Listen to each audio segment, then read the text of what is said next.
ಒಂದು ಅರಣ್ಯದಲ್ಲಿ ದೊಡ್ಡ ಆನೆಯು ಸಣ್ಣ ಇರುವೆಯು ವಾಸವಿದ್ದವು.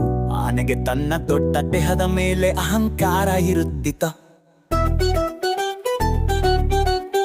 ಆನೆ ಮತ್ತು ಇರುವೆ ಒಂದು ಸಣ್ಣ ಕಥೆ.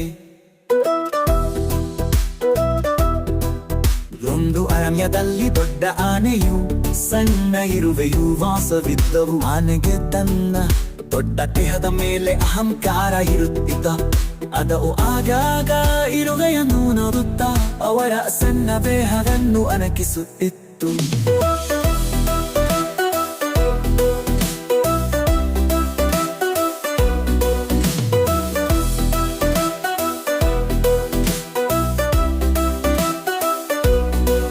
ಒಂದು ದಿನ ಆನೆ ಇರುವೆಯ ಹತ್ತಿರ ಬಂದು, ನೀನು ಎಷ್ಟು ಸಣ್ಣದವಳ, ಮೆನ್ಮೆಲ್ಲೇನಾದರೂ ಶಕ್ತಿರಿ ಎಂದು ಜುಗುಪ್ಸೆಯಾಗಿ ಕೇಳಿತ್ತು.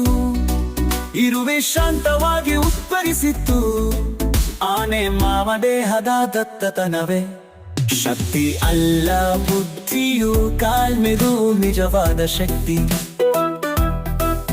ಆನೆ ಅವರಿಗೆ ನಗುತ್ತಾಳ್ಮೆನ ಬುದ್ಧಿಯು ಏನಾದರೂ ತೋರಿಸಬಲ್ಲೆಯ ಎಂದು ಕಾಶ್ಲಿಸಿತು.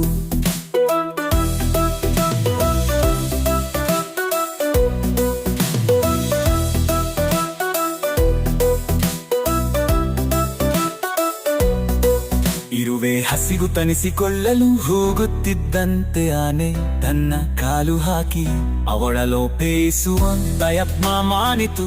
ಆಗ ಇರುವೆ ಶಾಂತವಾಗಿ ಆನೆಗೆ ಹೇಳಲಿತ್ತು, ನೀನು ನನಗೆ ತೊಂದರೆ ಕೊಡಲು ಪ್ರಾರಂಭಿಸಬೇಕಾದರೆ ನಾನು ಇರುವುದಿಲ್ಲ. ಈಗ ಇರುವೆ ಆನೆಯ ದೇಹದೊಳಗೆ ಹತ್ತಿ ಅದರ ಕಿವಿಯೊಳಗೆ ಪೆರಳಿ ಕಚ್ಚಲು ಪ್ರಾರಂಭಿಸಿತು. ಆನೆ ತೀವ್ರ ಕೇಳು ರೋವಿನಿಂದ ತತ್ತೈಸಿತು. ಅದು ಹೋಗಲಾಡಲು ಪ್ರಯತ್ನಿಸುತ್ತ, ನನಗೆ ಕ್ಷಮಿಸು, ನೀನು ದೊಡ್ಡವಳಾದರೂ ಸಾಕು ಎಂದು ಬೇರೊಂದು ದಿಕ್ಕಿಗೆ ಓಡಿತು.